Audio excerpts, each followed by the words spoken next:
Allez, bonjour à tous. Du coup, on part sur du range avec 10 minutes de retard. Je suis navré. Du coup, il y aura peut-être 10 minutes de moins parce que j'ai une espèce de dalle atomique. Donc, on va peut-être pas trop traîner. Est-ce que vous avez des analyses de range que vous voulez que je fasse en particulier? Alors, Volkswagen. Pour du range?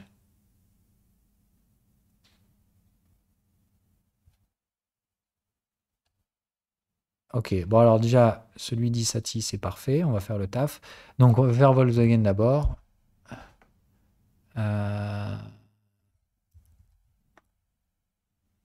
Merde, c'est quoi déjà Volkswagen? Ah oui, il va où? Ok. Oh là là, oui, that's a fucking range.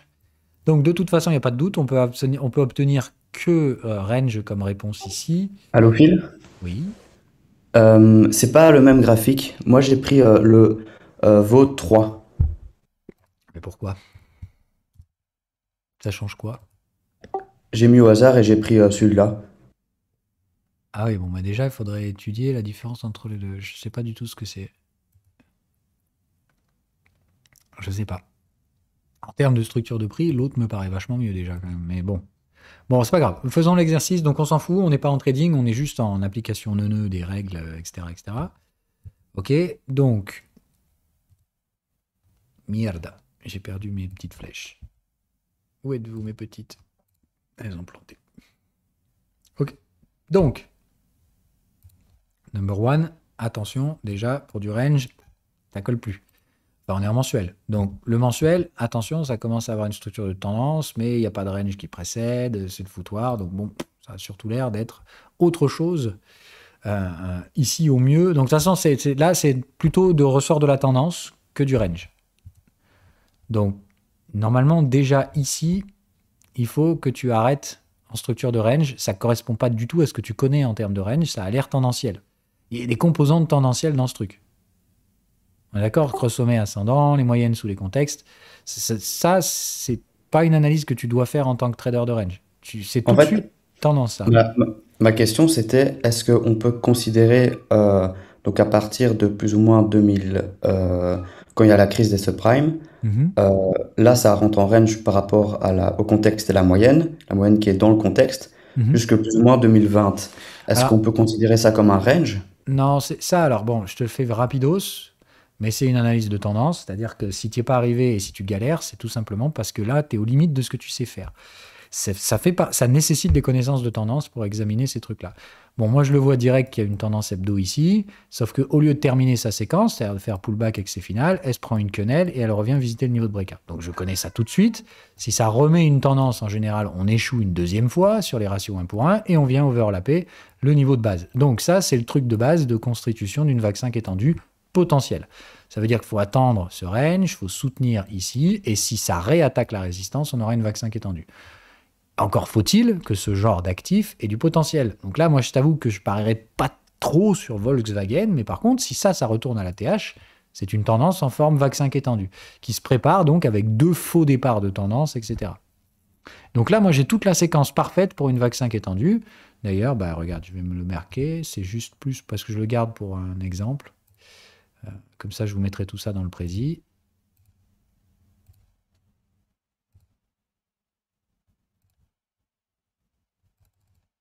Ok.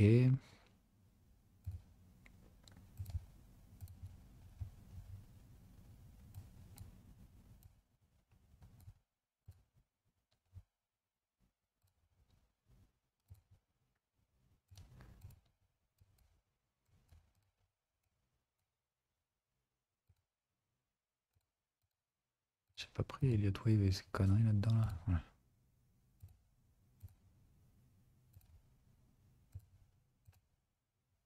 Ouais, bon, non, je vais pas utiliser ça. Hop, une seconde, je finis. Voilà. Non, putain. Bon, c'est pas grave, ça fera le taf.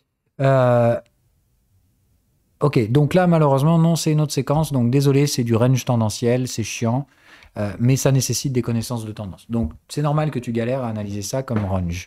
Par contre, si tu prends VO ou tout court, là, tu as un beau range que tu sauras analyser sans aucun problème.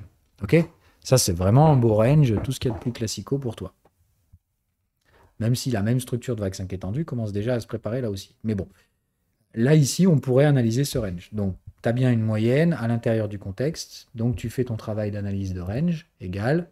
Tu remontes l'historique, d'accord? Et tu regardes toutes les bornes que tu as pu frapper.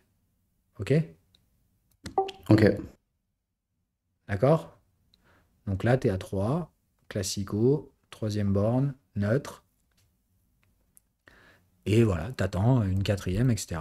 Enfin, à ce stade-là, si tu veux trader à la vente, bon, je sais pas comment on interprète ça, ça sent quand même l'erreur statistique. Donc bref, il faudrait se poser la question de savoir ce qui s'est passé là aussi.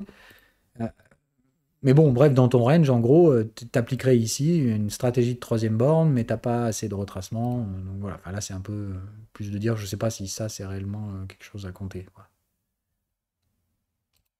Donc non, même pareil, ça, tu peux pas l'analyser. C'est trop d'anomalies là-dessus. Donc pareil, si tu galères sur un truc comme ça, c'est normal. Là, c'est plus de dire, je saurais pas comment placer les fibos. Donc comment tu vas placer 61% de retracement ou des trucs comme ça. Tu vois? C'est de dire, allez, à la limite, tu prendrais ça et ça, c'est une anomalie. Donc tu mettrais tes fibos là, là.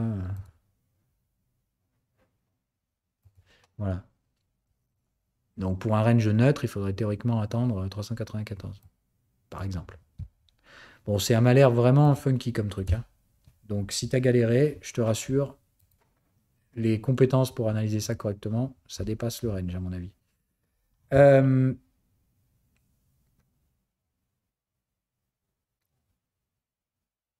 Nio qui est bien. Ok.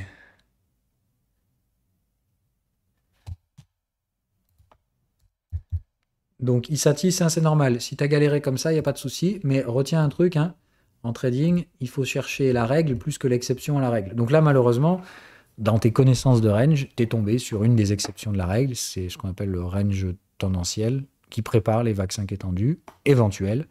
Mais bref, c'est chiant parce que c'est un range qui a des composantes tendancielles. Donc c'est normal que ça réagisse pas comme tu as l'habitude. Du coup, c'est normal que tu galères. Mais c'est pas grave. Cherche-moi des beaux ranges, travaille tes ranges, et tu comprendras plus tard, quand on aura fait la tendance, tout ce qui te paraissait bizarre aujourd'hui. Ok, ça va, merci. Ok. Donc là, daily, hebdo, c'est clairement sur l'hebdo que le range se trouve. C'est là qu'on a les oppositions. Ok, donc hebdo, pas de souci. Même chose, moyenne sous les contextes égale, ça doit tout de suite vous dire, oh bordel, des composantes tendancielles dans un range. Donc qu'est-ce que vous faites par rapport à ces trucs-là?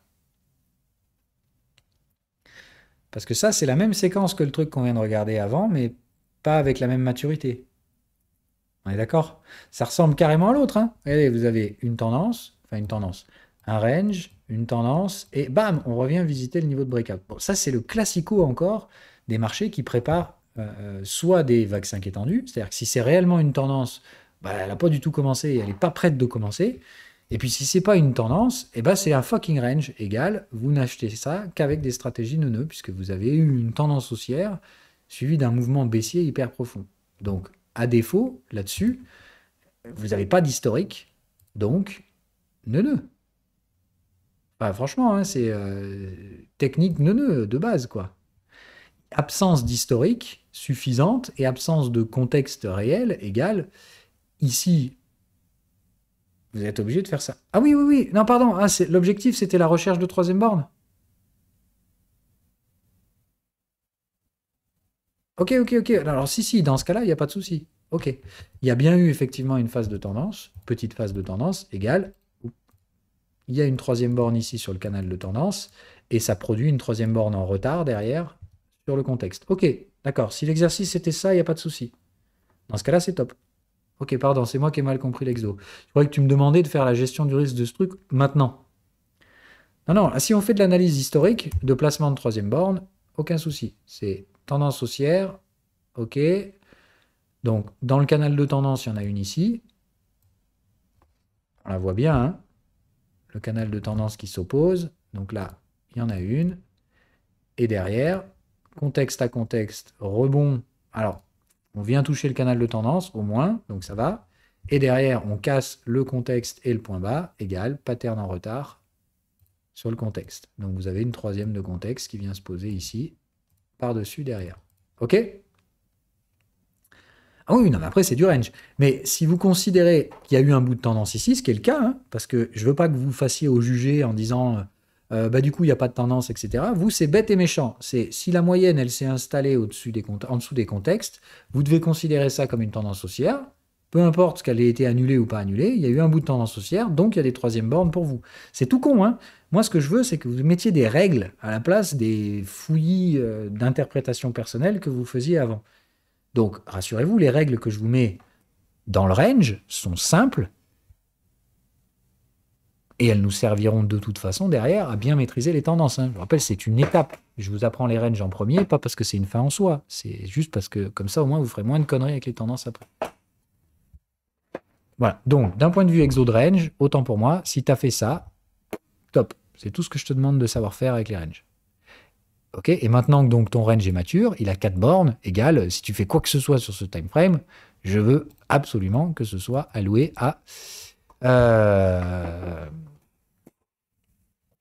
mierda. Je veux que ce soit forcément maintenant donc du neuneu. Tu as 4 bornes et plus, donc neuneu. Égale, là aujourd'hui, la seule stratégie applicable à l'instant T, c'est du neuneu.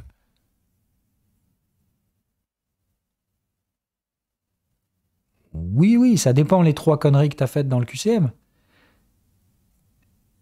Ah, mais tu peux demander à n'importe quel mec qui est jaune. Il faut que ce soit au moins un cran au-dessus. C'est-à-dire tous les jaunes peuvent te donner le niveau vert. Tu me fais un screenshot de ton QCM avec 17, on peut te mettre vert. La question, c'est toujours pareil. C'est pas une gratification. C'est une responsabilité, le niveau. Ça veut dire que si tu es vert, c'est que toi, tu es à l'aise avec les ranges et tu vas pouvoir aider les blancs. Tu vois ce que je veux dire? Donc le but, c'est pas de monter en grade très vite pour te manger les dents dans le mur parce que tu as avancé trop vite. Mais si tu penses que c'est bon et que tu es à l'aise sur les ranges, vert, et puis on attaque la tendance doucement. Oui, il n'y a pas de souci. Chacun avance à son rythme. Le problème, c'est que moi, ceux que je forme en présentiel, je les vois. Donc eux, je sais quand ils maîtrisent ou maîtrisent pas un truc. Parce qu'ils peuvent pas mentir. Mais vous, je m'en fous, je sais pas. Tu vois ce que je veux dire? C'est vous-même qui devez vous juger.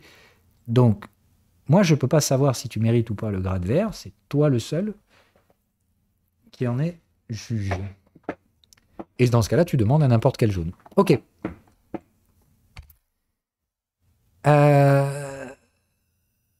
C'est quoi NIO déjà? Ah oui, c'est le truc des bagnoles là, c'est ça? Ah oui, c'est ça.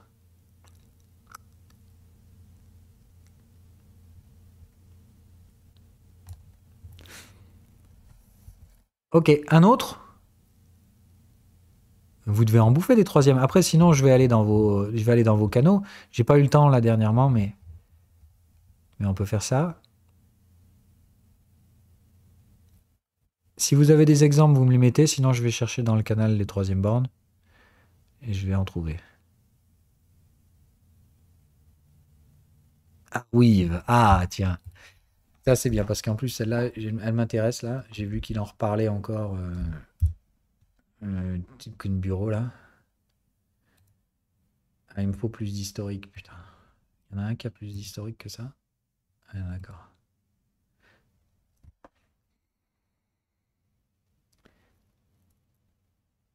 Oui, mais quel graphique? Donne-moi un qui a un graphique long terme. Ok, ça a l'air mieux. L'ICO, c'est 2020. Enfin, l'ICO, le mainnet, c'est 2020. Ça m'a l'air d'être le cas. Enfin, est-ce que tu as plus d'historique que ça?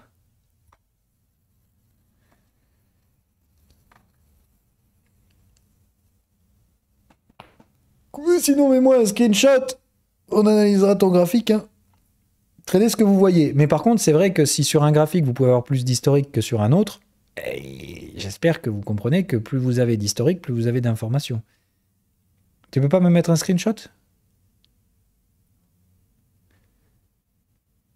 Bon, sinon, celui-là fait le taf ou pas? Enfin, en termes d'historique, est-ce que c'est quelque chose de comparable à toi? Parce que après, c'est toujours fais ta gestion du risque avec le graphique que tu as en face de toi. Si jamais en Binance, ah ben non, ah ben alors non. Dans ce cas-là, tu prends celui que j'ai pris moi. C'est-à-dire, merde, je ne sais plus. Merde, Huobi. Mais il faut que tu en prennes un où il y a le plus d'historique. S'il y a moyen d'avoir plus d'historique, il faut plus d'historique. Ton information sera de meilleure qualité ici. Donc, hebdo, il n'y a pas assez d'historique, hein, on est d'accord, et le contexte, ça ne veut pas. Donc, on va en daily. OK. Donc, qu'est-ce qu'on a ici? Merde, ça ressemble encore à l'autre saloperie d'avant, là. Putain, on a des bouts de tendance, etc. Là, fait chier, quoi. J'ai des ranges séparés par des pseudo-tendances. Ça sent encore le truc que vous devez pas faire en tant que blanc.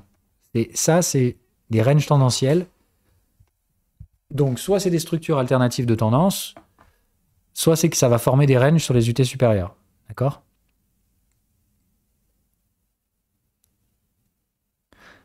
Donc, c'est vraiment la base. Hein. Quand vous avez ces trucs-là, c'est soit que le range est sur l'UT supérieur, soit c'est qu'on a des structures de tendance alternatives, et on verra ça après.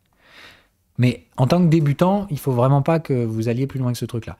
Ok, donc vous appliquez bête et méchant, c'est-à-dire qui dit range tendanciel, dit qu'il y a des composantes tendancielles, dit qu'il y a des troisièmes bornes. Donc vous devez être capable de me positionner les troisièmes bornes là-dessus. Donc elle est où la troisième borne sur Arweave?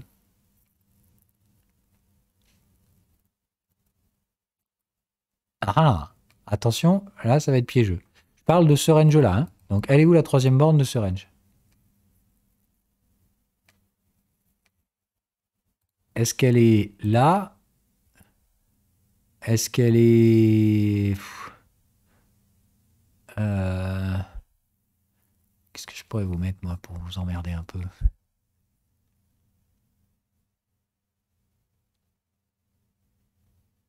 Est-ce qu'elle est là? C'est-à-dire qu'elle n'est pas encore arrivée. Alors, voter, je vous mets un ou deux. Non, non, attendez. Un ou deux. Voilà.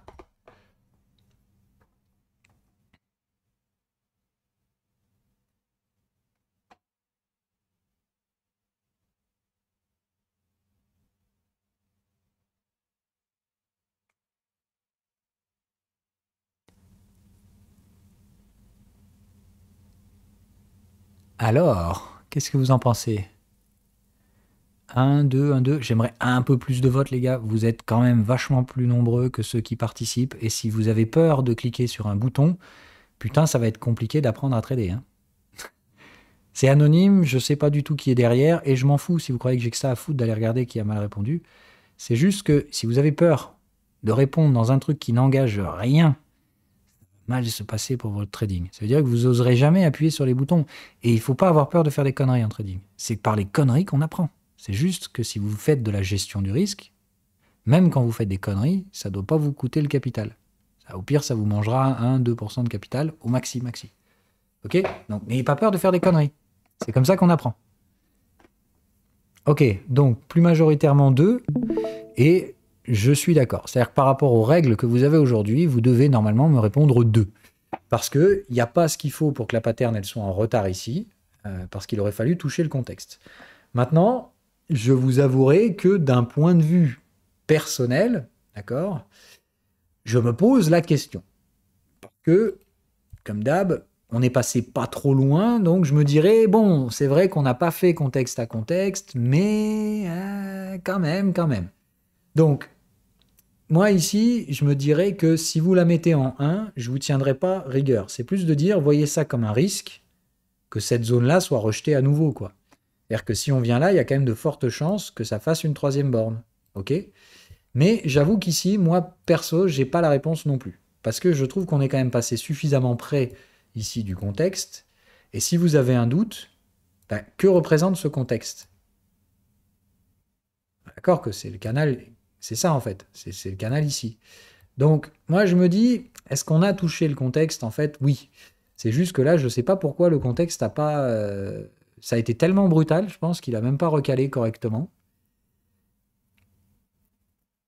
C'est plus de dire que moi je trouve ici que mon contexte n'a pas fait un super taf. Perso, je pense qu'on aurait dû le toucher. Parce que je vous rappelle, il représente un canal. Hein. C'est ceux qui n'ont pas les indicateurs, vous allez devoir me tracer ça comme ça. Hein. Voilà, c'est moi ce que je veux sur vous, c'est ça comme canal, quoi. Donc pour moi, on a touché le canal. Donc, on aurait touché le contexte aussi. On rebondit dessus, etc., etc. Bon, je trouve que c'est vraiment limite, effectivement. Donc, je vous en veux pas avec les règles que vous avez aujourd'hui. Si vous me dites que la troisième borne doit arriver, je suis d'accord avec vous. Si vous m'avez mis 1 pour les raisons que je viens de citer, je suis aussi d'accord avec vous. Maintenant, si vous avez mis 1 pour toute autre raison que celle-là, voilà. D'accord? Pour moi, la seule réponse acceptable pour le 1, c'est vous dites, on est quand même passé très près du contexte, etc., etc., etc. Et dans ce cas-là, si c'est ça que vous avez pensé en mettant 1, eh ben c'est pas faux.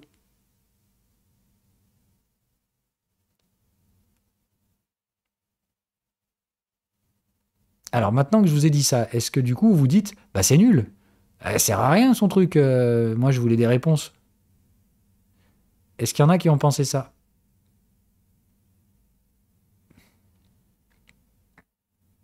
Voilà. Remboursé, c'est tout pourri.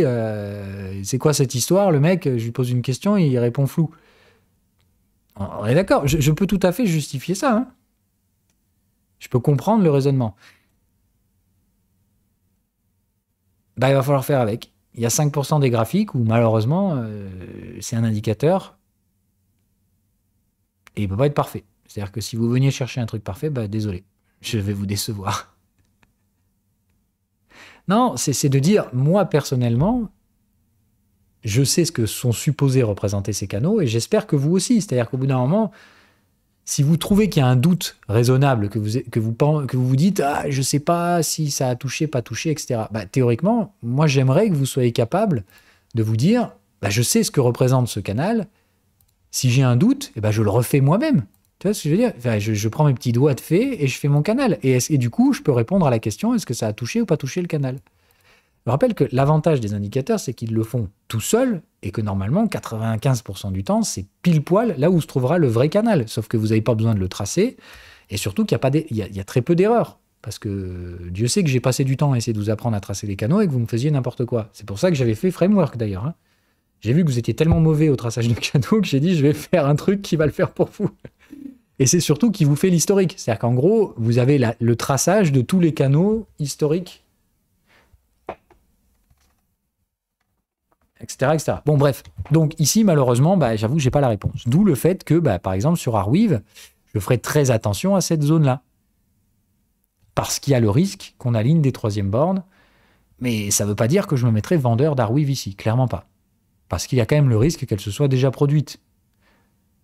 Ok? Donc, clairement, ce qu'on a ici, c'est que cette zone, on sait qu'elle est hyper intéressante, mais que dans tous les cas, ici, les ventes, c'est non.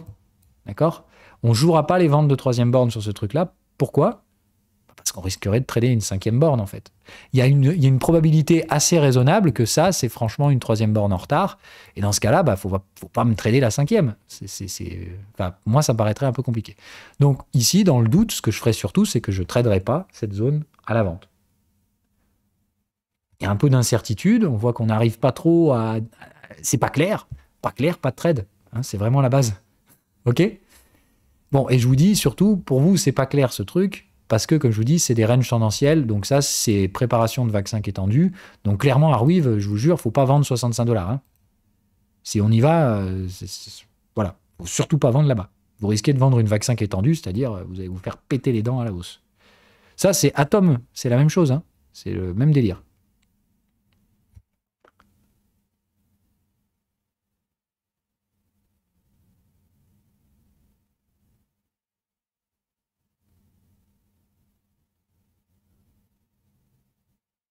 Alors, attends.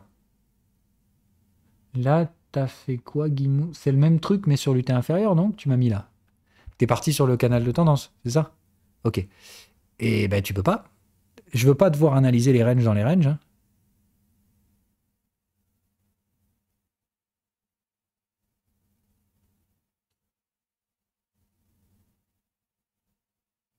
Non, non, tu dois toujours me trouver le bon time frame de base. Hein. C'est le premier truc que vous devez faire.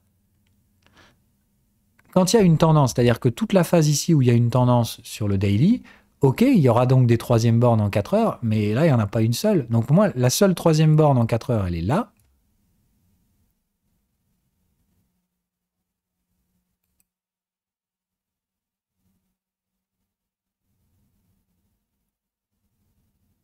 Non, elle n'est pas en retard en 4 heures. Elle est classico, hein. C'est ça, c'est troisième borne, tout ce qu'il y a de plus classico, hein.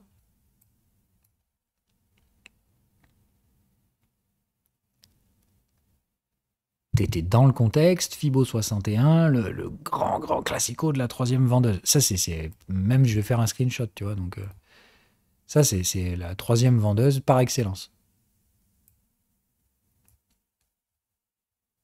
Et je sais pas si elle est pas en retard, surtout. Pour moi, elle est en retard, hein, donc c'est limite cinquième, là.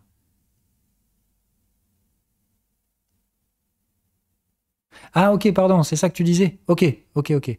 Oui, oui, alors il n'y a pas de souci, mais si tu veux, quand tu analyses à travers le canal de tendance en daily, je ne pourrais pas savoir si elle est en retard ou pas. Tu vois ce que je veux dire? Parce que je ne vois pas le canal de tendance, etc. Donc là, ici, c'est vrai que je ne pouvais pas le voir sur le graphique ici en daily. Ok, si tu as fait ça, on est d'accord. Il n'y a pas de souci. Non, non, c'est pas que c'est trop agressif. C'est juste que moi, en daily, j'ai pas le. Si tu veux, j'ai pas le détail. De toute façon, et les troisièmes bornes en retard, si on revient les tester, dans ce cas-là, c'est pas une troisième borne, c'est une cinquième, d'accord? Ça veut juste dire que la seule chose que ça change, c'est sur la maturité du range, ok?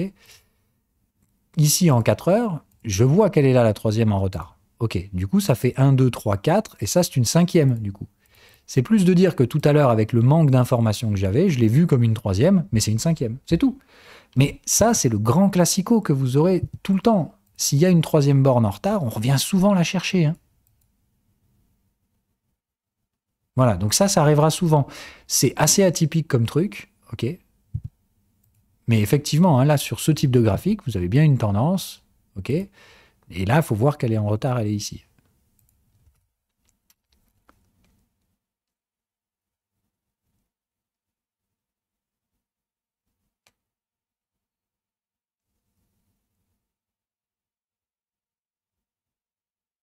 Ça va pour tout le monde ou je vous ai embrouillé complet? Bon, de toute façon, vous voyez, de toute façon, l'un ou l'autre, on s'en fout. Moi, ce qui m'intéresse, c'est que vous appreniez la séquence pour qu'à chaque fois que vous voyez les troisièmes bornes en retard, vous ne tradiez pas les cinquièmes, quoi. C'est plus sur cet aspect-là. Je veux pas que vous fassiez vos gestions du risque de troisième borne sur des cinquièmes, parce que bah, ça marchera pas. Enfin, ces patterns, elles sont pas conçues pour être tradées sur les cinquièmes bornes. Donc, si vous tradez une pattern dans un contexte qui n'est pas bon, bah, je ne peux pas mettre le tampon pour dire que vous gagnerez de l'argent avec cette pattern. Donc, par défaut, je vous apprends du coup à détecter les troisième bornes en retard. Ok. Du coup, Arweave, bon, ben, on va passer à un autre exemple parce que voilà. Vous en avez d'autres des ranges? Parce que là, c'est chiant. Je vous dis, de base, c'est pas des tendances parce que c'est des ranges tendanciels. Donc, c'est pile poil le genre de contexte à la con pour faire des recherches de troisième borne. Vous voulez rechercher des troisième bornes qui réagissent bien? Trouvez-moi des belles tendances, des trucs hyper propres. Plus c'est propre, plus ce sera easy.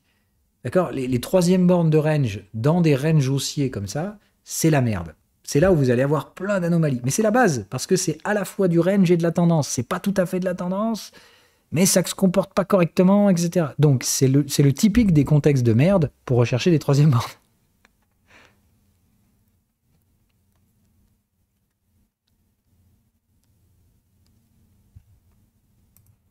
AMC, le truc des fous furieux là?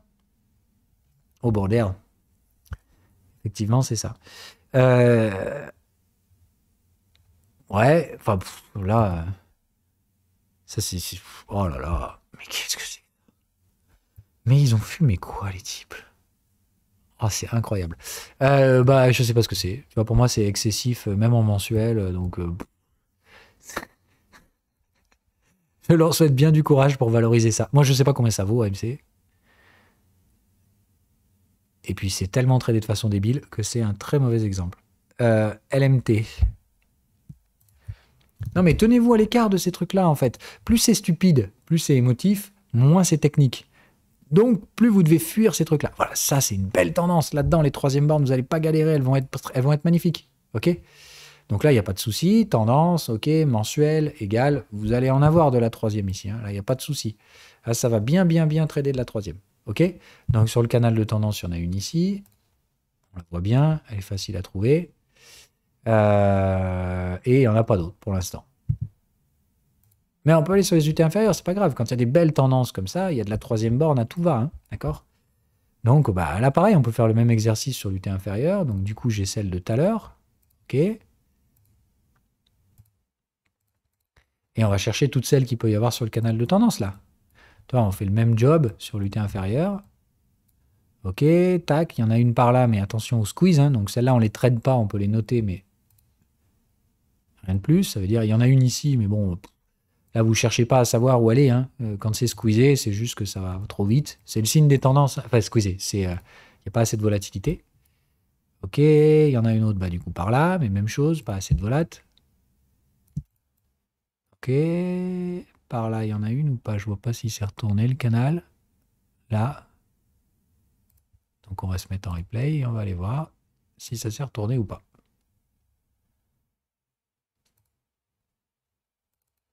Pour savoir si votre canal s'est retourné, on regarde la couleur du 50%. Donc, il est resté vert, bleu.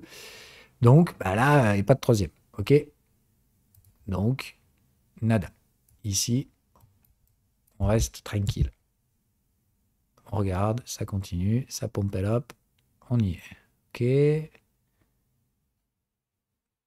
Oula, attends, désolé. Oula, calme-moi, mon petit. Il est un peu ramé là. OK, toujours rien. Toujours rien.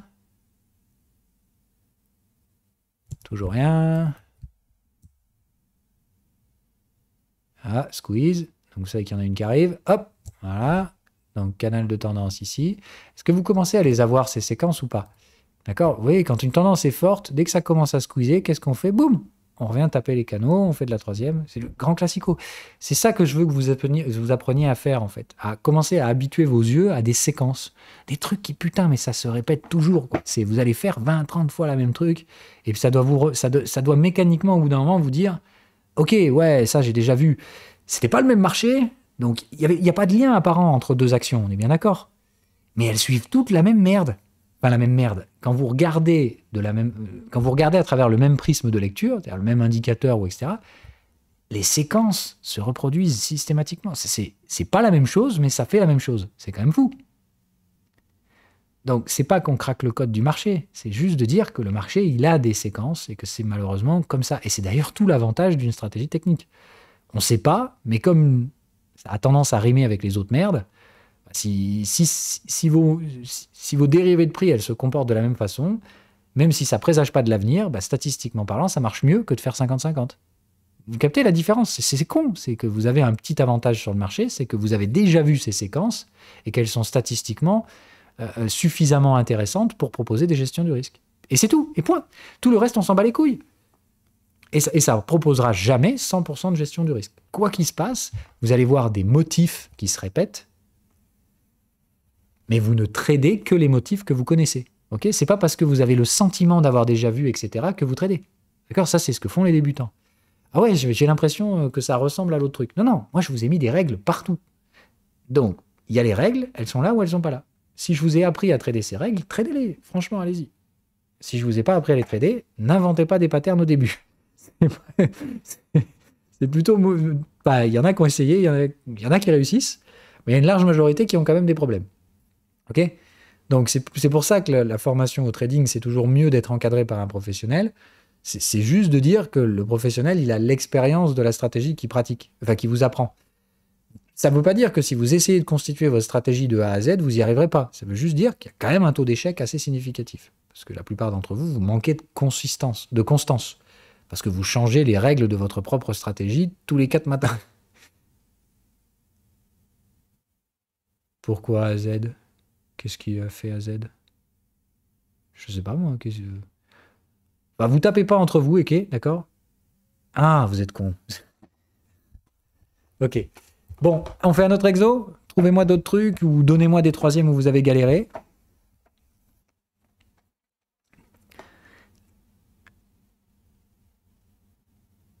Reliance.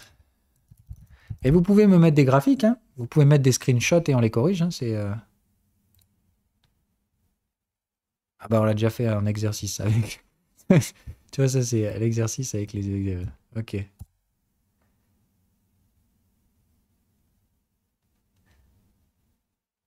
Bah là, bah voilà, d'ailleurs, peut-être on a une belle, on va se la faire en daily. Voilà. Ça, c'est typiquement le genre de truc où vous faites les exercices sur les troisième bornes. Hein.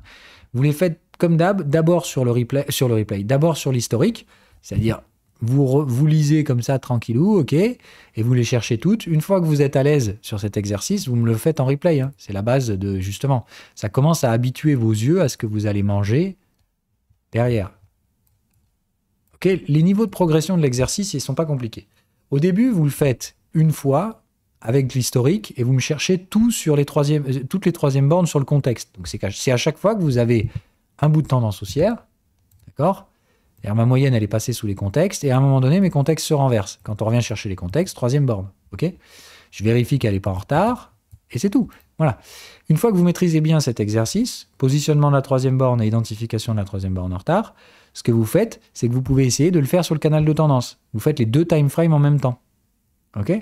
Ça habitue votre œil à changer de time frame. C'est hyper intéressant et c'est hyper important comme mécanique visuelle pour la suite de la stratégie. Donc c'est bien. Vous faites ça. Si vous êtes à l'aise de le faire et de positionner le troisième borne sur les deux time frames en même temps, bah, ça veut dire que vous êtes OK pour le faire en replay. Ok. Et quand vous maîtrisez cet exercice, donc de positionnement des différents types de troisième borne, celles qui sont en retard, de les squeezer, etc. C'est-à-dire vous n'avez aucun souci avec le positionnement des troisième bornes, vous le faites sur deux time frames et que vous savez le faire en replay, là vous êtes vert. Enfin, tu vois, je veux dire, là tu demandes à être vert tout de suite et puis basta, tu passes à autre chose, quoi. Et on se passe au truc intéressant. C'est chiant, hein, le range. Mais avant déjà d'arriver à le maîtriser comme ça, de façon spontanée, sans vous creuser la tête, est-ce qu'il y a une troisième borne, pas de troisième borne, est-ce qu'elle est en retard, pas en retard, voilà. Si vous le faites naturellement en replay, boum, vert, terminé. Et on passe au truc intéressant. Ok, on le fait sur celui-là. Donc, déjà ici, est-ce qu'il y en a une?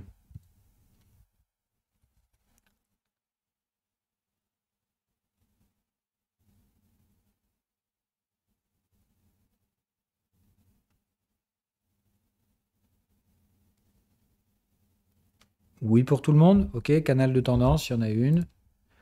On a retourné le canal de tendance, donc on en met une ici. Ok. Voilà, d'accord, c'est bien fait squeezer sa gueule. Hop, il y en a une encore. C'était rapide. Alors voilà, donc petite astuce, quand vous faites l'exercice sur deux time frames, vous allez ici, un double clic sur l'indicateur, style, et vous foutez le canal de tendance en noir là, pour bien le voir. Sinon, vous allez galérer vos races. Vous pouvez tout custom hein, sur les indices, donc en profitez-en pour le faire. Voilà, là je le vois bien. Donc il s'est bien retourné, égal. Allez, c'est reparti, troisième. Elle est comment cette troisième?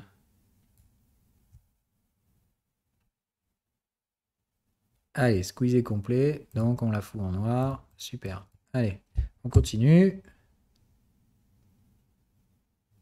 Hop là. Allez. C'est compliqué ou pas au final? Pas compliqué, hein? Ok. Hop, allez, c'est reparti pour un tour. Poc. Hop, hop, hop, hop, hop. Tac. Ok.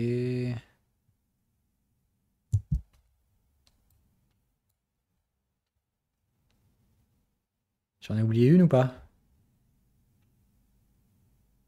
Où ça?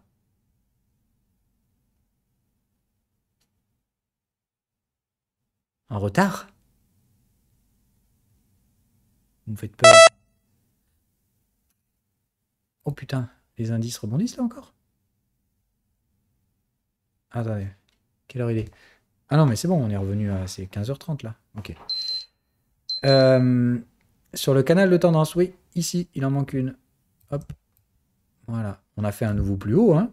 D'accord. Donc ici, le retournement du canal de tendance égale forcément 3BR. Alors là, il y a un sous-sail. Je sais pas pourquoi le canal de tendance, là, il a merdouille sa race, là. Je comprends rien, là. C'est weirdo. Je sais pas ce que c'est là. Bon, c'est de replay qui doit merder un peu chez TradingView.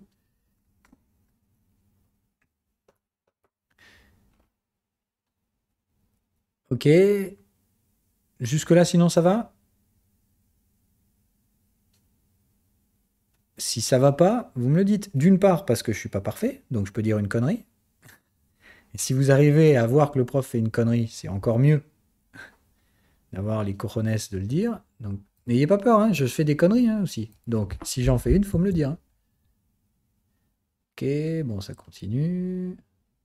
Ok. Tac. Et là, ça y est, on se fait le contexte là. Donc, on sait que là, il y en a une qui arrive sur le contexte. Hein. Allez, bim.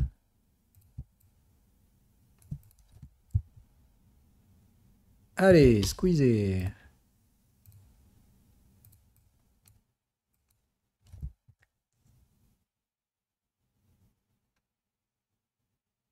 Phil, Oui.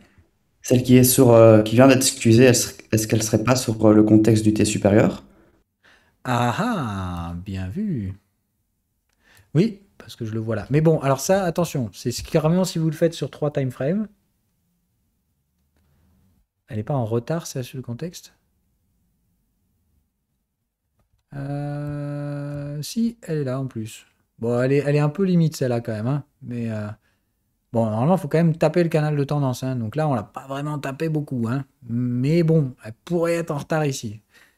C'est pareil, là, ça fait beaucoup de... Regarde, Anaïs, le truc, c'est que, si tu veux, ici, on n'a pas touché le contexte. Donc déjà, première approximation. Derrière, normalement, il faut revenir taper le canal de tendance. Là, on vient pas le retaper réellement. Donc, c'est un peu limite. C'est très, très borderline comme truc. Maintenant, je t'en veux pas, mais de toute façon, d'accord, on se met en contexte. Je vais remettre le replay là. Attends. Tac. Donc, on se remet en contexte ici. Donc, de toute façon, ici, il y a de l'incertitude, mais effectivement, et je ne sais pas qui c'est qui a pris le micro, mais il a raison, d'accord? Ici, dans tous les cas, avant de trader quoi que ce soit, on revient voir les règles. Là, ce que je veux, c'est juste que vous preniez l'habitude de positionner visuellement les troisièmes bornes, parce que c'est là que se trouvent les niveaux de gestion du risque, dont on aura besoin pour étudier la force de la tendance, etc. Et des trucs comme ça. Donc, c'est juste hyper important. Mais dans tous les cas, ici, on doit regarder si on a retourné le contexte du T supérieur. Ce qui est le cas ici. Donc, en fait, la troisième borne, là, elle est en hebdo. Elle est sur l'UT encore au-dessus. Okay, donc celle qui se fait squeezer ici, c'est une troisième borne hebdomadaire. Du coup, on ne trade pas la daily, ça c'est clair. Hein.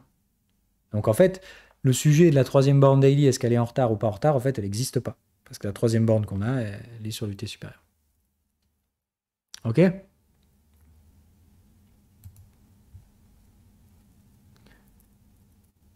Et comme d'hab, elle est alignée. Hein. C'est plus que l'habitude que vous allez avoir en repérant correctement les troisièmes bornes de range, c'est que ce truc à la con là que vous avez sur la plupart des formateurs quand ils vous disent mais le support, la résistance, le machin, c'est quoi? Définis un support, définis une résistance. Ben voilà, vous savez ce que c'est aujourd'hui un support et une résistance, d'accord? Une réaction sur une troisième borne ou le positionnement d'une troisième borne, c'est un niveau de support ou un niveau de résistance. Ça, c'est un niveau qui, de toute façon, horizontalement, produira toujours des trucs intéressants. Ok? Donc en termes de niveaux horizontaux, vous supprimez cette idée de support, de résistance et tous ces trucs vagues qui n'ont aucune définition réelle. Un support, une résistance, on s'en cogne. Par contre, une troisième borne, c'est un niveau de gestion du risque. Et ça produira toujours des effets. Donc je vous dirai ce que ça produit comme effet derrière quand on étudiera ces trucs-là. Mais j'ai besoin d'abord que vous les appreniez. La seule chose qui importe dans un range, c'est où est-ce qu'on a positionné la gestion du risque de la troisième borne. Et ce qu'on va faire avec ça, vous verrez que c'est absolument fou furieux. Donc au début, c'est pas sexy, mais une troisième borne, c'est hyper important parce que c'est les seuls niveaux horizontaux qui servent en gestion du risque réellement dans les marchés. Ok. Si vous me la mettez en retard, c'est-à-dire si tu me la mets en retard, Anaïs, je te dis pas non dans ce cas-là, tu as le droit, hein, je te rappelle, parce que c'est que à ce moment-là qu'on retourne le contexte du T supérieur. Donc ici, si tu veux me la mettre en retard, je te dis pas non, mais je trouve qu'il y a beaucoup, on va dire, de règles un peu tordues, quoi. J'accepte le contexte à contexte, mais le rebond est quand même franchement limite, quoi.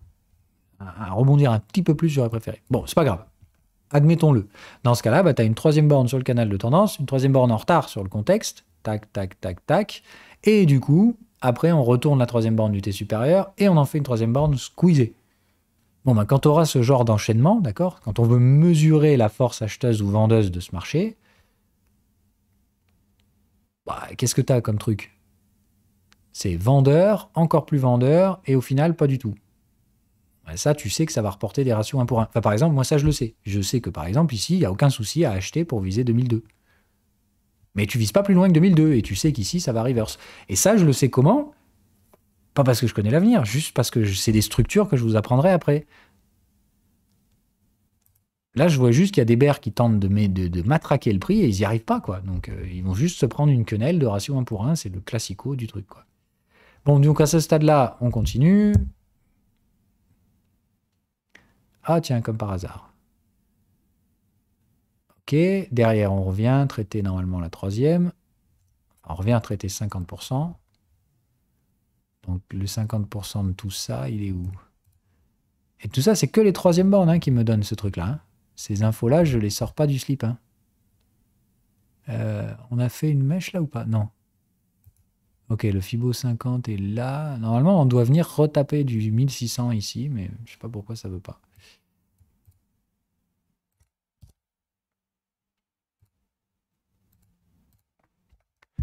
Ok. Allez, tu vas revenir le taper quand même. Eh non. Bon, bah là, je serais resté sur le carreau. Ok. Donc ça, c'est rare. Hein. Normalement, quand on squeeze une troisième borne, on revient la chercher. Donc là, normalement, on aurait dû se prendre une petite baisse. Bon, bref, du coup, il reste une canal de tendance qui doit être par là, en retard.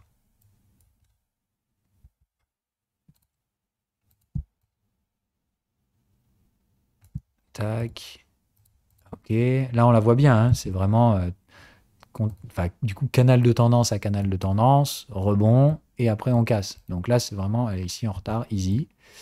Et une de contexte en cours actuellement, et sauf qu'elle est en retard.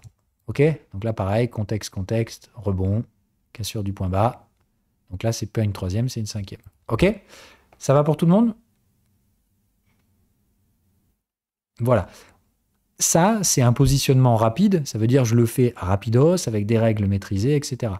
Avant de le trader, on prend toujours le temps de toujours revoir, prendre le temps, on vérifie l'UT supérieur, etc. On prend toujours le temps de vérifier ses règles. On prend son prési, ok, surtout quand on trade pour la première fois ses patterns. D'accord? Il ne faut pas avoir peur du trade, mais il faut vous assurer de revoir les règles. Les règles, vous avez tout dans le prési. Hein, donc, je vous ai fait ce prési pour ça, pour que justement, l'incertitude liée au fait que vous rateriez peut-être une des règles ou que vous l'auriez oublié, etc., si vous avez le moindre doute, bim, prési.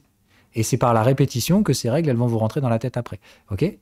Mais cet exercice de positionnement des troisièmes bornes, c'est pas grave si vous faites des erreurs. Voilà. Le principe, c'est juste que ici, on vient pour détecter les niveaux techniques d'intérêt sur des graphiques historiques.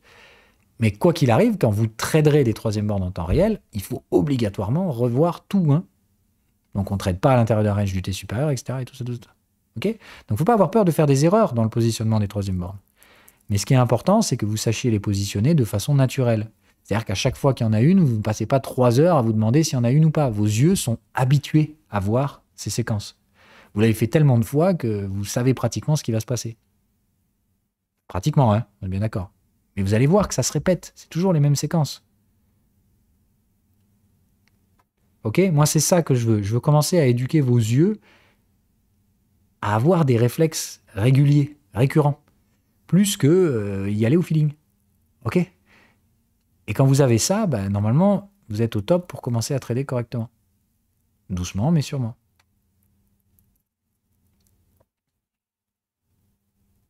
Oui, oui, oui. Moi, si ce que j'ai fait là, tu es capable de le faire tout seul en replay, t'es vert. Bah, pour moi, la question se pose même pas.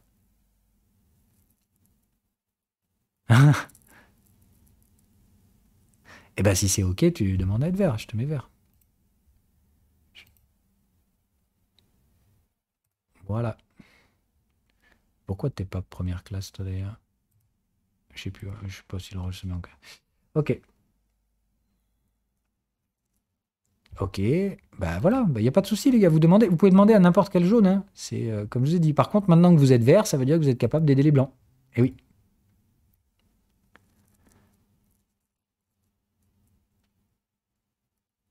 Une bande de Bollinger, où ça?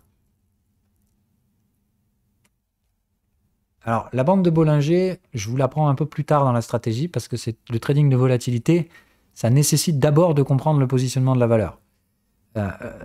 C'est-à-dire, trader la volatilité du prix, d'accord?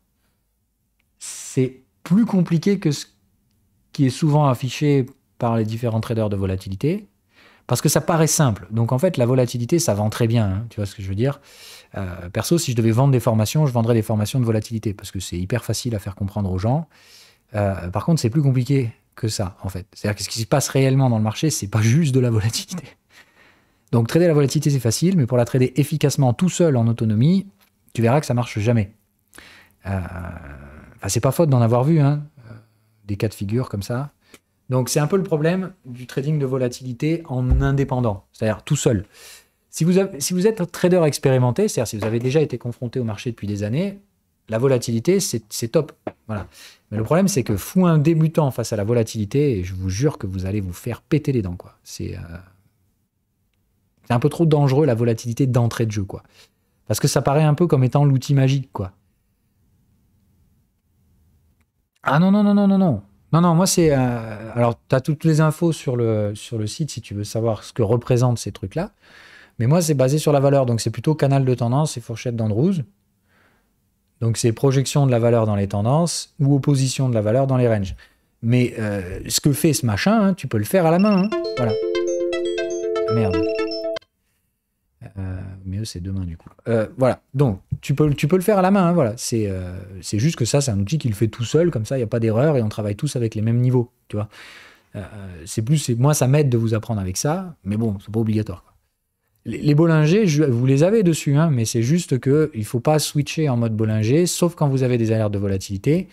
Et il faut éviter de trader ça quand vous êtes débutant. Quoi. Okay. C'est-à-dire, quand vous avez ce genre de truc, oui, il faut passer en mode Bollinger. Et là, ce que tu regardes, c'est des Bollinger. Mais tu vois que ça n'a rien à voir avec le truc d'avant, quoi. Alors, normalement, la troisième borne n'aura rien à voir avec les schémas de volatilité. C'est rarement le cas.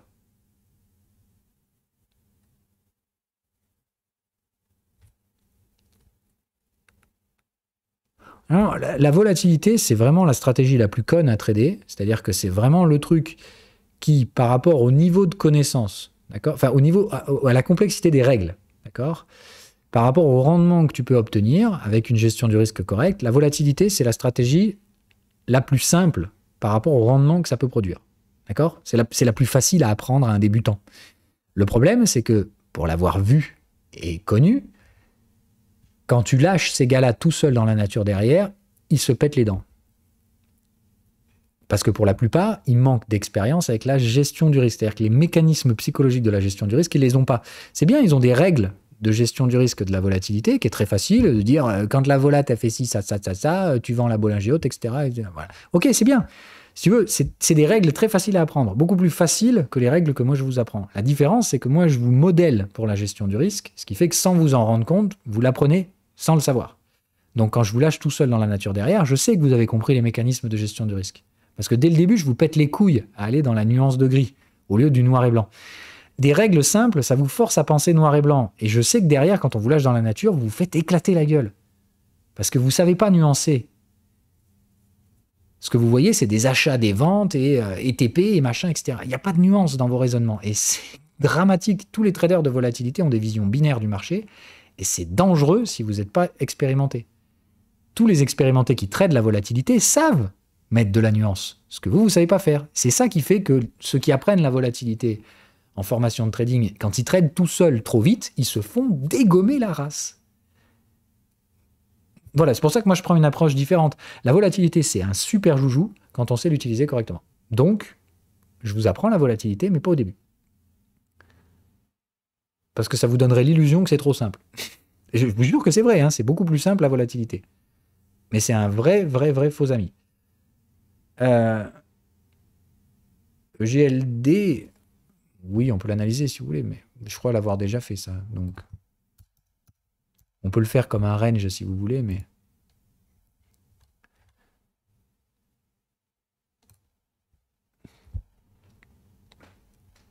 Ok, donc, on se sert du dashboard parce que c'est quand même pour ça que je vous l'ai fait. Hein. Toujours pareil, je vous fais un outil parce qu'il y a un besoin. Hein. Je crée jamais des outils. Je l'ai fait il y a il y a 6 ou 7 ans hein, de créer, je sais plus combien d'indicateurs. C'était assez rigolo comme période d'ailleurs. J'avais un indicateur pour tout. Pour toutes les stratégies d'ailleurs que j'essayais d'apprendre à ce moment-là, c'était assez rigolo. Et elles marchaient toutes. Hein. Comme quoi, c'est pas la stratégie, le machin.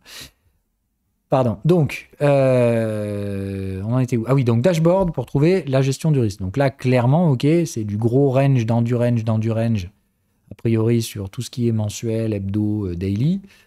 Donc, à défaut, moi, je chercherais le range le plus large. Bon, c'est pas le mensuel, il n'y a pas assez d'historique.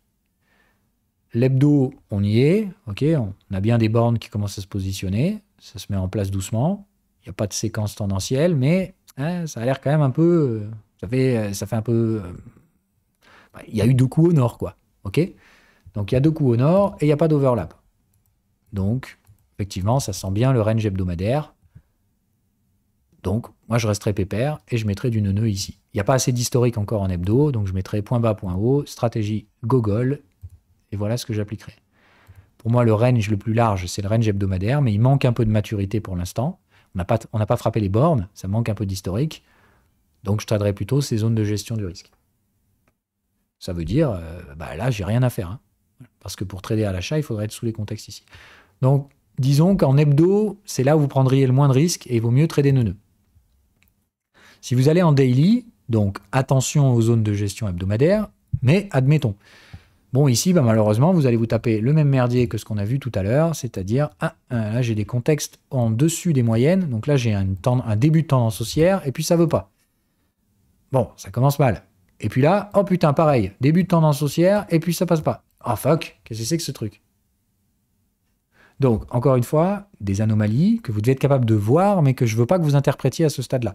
Les prix n'arrivent pas à passer sous les moyennes, mais on a échec des tendances haussières. C'est le classico encore des structures de vaccins étendues. Mais par contre, il fallait tenir les overlaps, ce qui n'est pas le cas pour l'instant sur EGLD, qui n'a pas tenu son overlap. Donc, EGLD, je ne sais pas ce que c'est, mais ça ne m'intéresse pas.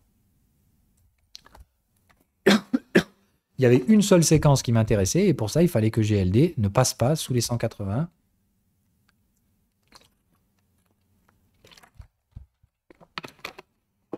Donc, ça ne m'intéresse plus. Très bien, mais j'aimerais que tu saches pourquoi. Mais non, mais quand c'est neuneux, il faut justement pas trop intellectualiser le truc. Moi, EGLD, je l'ai payé à 180 ici, hein, et je me suis cassé derrière. J'ai vu que ça tenait pas, donc voilà. Mais j'ai payé ici, hein, EGLD. J'avais des raisons de le faire, j'avais des gestions du risque qui n'étaient pas super sexy non plus, mais voilà. Là, j'avais une pattern, et qui n'est pas une pattern de range. On verra. Enfin, c'est... je ne veux pas vous embrouiller aujourd'hui. Donc après, Theta... Il est où Theta? Tétouche. Donc, Tétouche, c'est un beau range, d'accord? Ça, c'est un vrai beau range académique. En daily, là, on est sur du propre de chez propre. Donc, on va chercher le range de degrés supérieurs. Ah merde, on est aussi en range en hebdo. Et pareil, qu'est-ce qu'on a ici? Ah merde, une tendance. Donc, il y a forcément une troisième borne. Est-ce que vous la voyez ou pas? Il y aura forcément une troisième borne. Est-ce qu'elle s'est produite ou pas?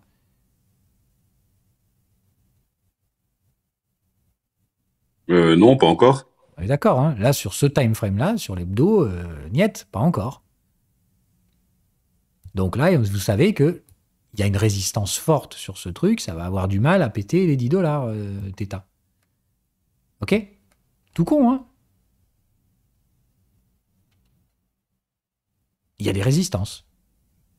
Mais vous le savez. Tu vois ce que je veux dire? C'est pas je pense qu'il y a, ou j'ai l'impression que, ou je sais pas quelle connerie subjective, certains me sortent des fois. Donc non, voilà, c'est factuel. Il y a des résistances sur Theta, point. Voilà. Maintenant, pourquoi tu as acheté à 2,90? Je te pose la question parce que pour moi, les seuls achats qu'il y a, c'est des achats en daily. Et c'est compliqué. C'est-à-dire que ça, c'est pas de la tendance. D'accord? Ça, c'est clairement une bulle. Enfin, une bulle, en tout cas, c'est un excès. Donc, un excès de marché, ça peut se traiter de plusieurs façons. Mais je comprends encore une fois toujours pas comment tu peux justifier le moindre achat ici en étant débutant. Il y a des achats ici, mais c'est clairement pas des gestions du risque pour les débutants. Donc pour moi, tu as acheté un truc parce que tu avais envie. Donc c'est un peu gênant. Il faut éviter ces trucs-là. Si vous vous formez au trading, le but, c'est pas de trader pour gagner de l'argent tout de suite, là, maintenant, aujourd'hui. C'est d'apprendre des règles pour gagner de l'argent demain, tout en comprenant qu'il va falloir pratiquer ces règles avec des petits montants au début, pour se familiariser avec la gestion du risque, etc.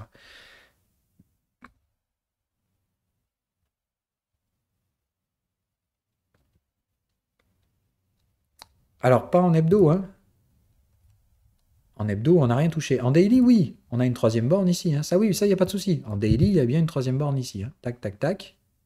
Voilà, il y a bien une troisième borne là, et c'est pour ça que je vous dis, on ne passera pas les 12 sur Theta. Enfin, en tout cas, plus en l'état actuel des choses.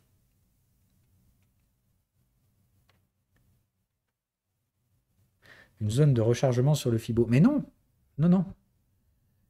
Non, non, tu as un marché excessif. Donc, pour trader ça, c'était au mieux, tu tradais effectivement du range hebdo, mais tu m'appliquais ça en neuneu, c'est-à-dire tu as un marché qui fait haussier, baissier, donc à défaut d'avoir mieux à faire, tu mets tes Fibo, neuneu, et voilà. Mais je te rappelle que pour trader les Fibo en zone Fibo, tu dois trader sous les contextes. Donc pour moi, le seul achat Theta viable, il est là, il est à 3,60. Et c'est celui que moi j'ai essayé de rattraper la dernière fois. Ok, mais normalement, tu dois acheter sous les contextes. Donc le seul achat en hebdo, il était là, 3,50. Ah bah oui, Anaïs, attends, si tu appliques du neuneu ici, rappelle-toi, tu as le droit, ok, mais par contre, tu dois trader les zones neuneu sous les contextes. Donc, le seul truc qui respectait les règles du neuneu, c'était ici à 3,50.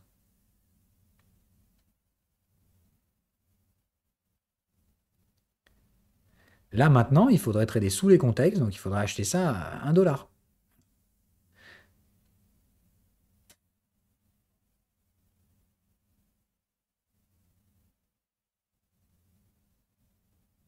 C'est vrai? Bon, bah tant mieux. Tant mieux, tant mieux.